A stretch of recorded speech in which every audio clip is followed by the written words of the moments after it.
What was the incident at your high school? Ours was the day our vice principal spent 40 minutes on a wrestling mat in front of 900 students demonstrating approved sitting positions. His name was Mr. Brannick. He came from a district office job, had never actually run a building, and arrived in August with a binder and a plan to fix a culture nobody had told him was broken. His first target was hallway sitting. Our school has a wide main corridor with big windows and radiators along the wall, and for 30 years kids have eaten lunch there and sat on the floor with their backs to the wall. Nobody ever cared. There was a whole ecosystem in that hallway. Brannick decided it was a fire code issue and a professionalism issue, and in September he banned sitting on the floor anywhere in the building. The problem was the wording. His policy said students must maintain a reasonable upright posture in corridors, so somebody got written up for leaning, appealed, and got it voided because leaning is not sitting. Within 2 weeks, half the school had the game figured out. Kids crouched, kids squatted, kids sat on their own backpacks, which is technically not the floor. A junior named Deshaun would press his back to the wall and slide to 18 inches off the ground and just hold it, which is a wall sit, which is exercise. Every single one of them said the same sentence when a teacher approached. I don't know what counts. And they weren't even lying, really. Nobody knew what counted. So Brannick got on the PA on a Thursday morning and gave a 9-minute address about it. He defined sitting. He defined leaning. He explained the difference between resting against a wall and using one for support. He said, sustained contact with the floor twice. He talked about hip and knee angle. He should have stopped there. At the end, he said, and this is close to verbatim, if any student remains unclear about the difference between an acceptable posture and a prohibited one, come to my office and I will demonstrate both. You could hear the whole building understand at the same time. By the end of second period, the line was out of the office, down that hallway,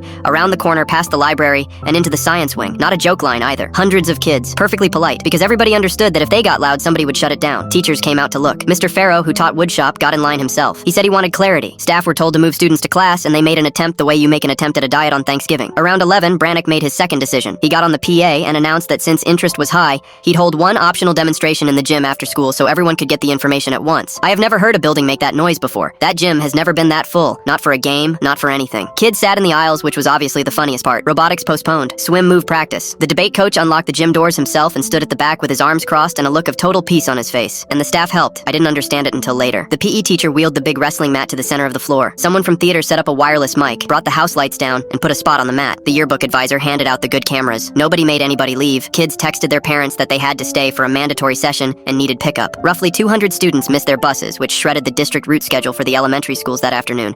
And Mr. Brannick did the demonstration, 40 minutes, on the mat, with a microphone. He showed acceptable standing, acceptable leaning, unacceptable leaning, which was the same thing at a slightly different angle. Then he got down and demonstrated prohibited sitting, cross-legged, crouched, and against the wall for the wall sit variant, holding each long enough for photographs. At one point he asked if there were questions and 40 hands went up. Every second of it was recorded from 900 angles. He was gone within about 10 days. The official language was that he'd accepted another opportunity. Here's what I learned 2 years later from a teacher I stayed in touch with. Brannick had spent his first month telling staff the building had been run too softly for too long, and had overruled the department heads 4 times by October. They didn't sabotage him exactly. They just declined, as a group, to save him. The hallway sitting policy quietly stopped being enforced in November. Kids still eat lunch on that floor. There's a radiator by the window, that's the good spot.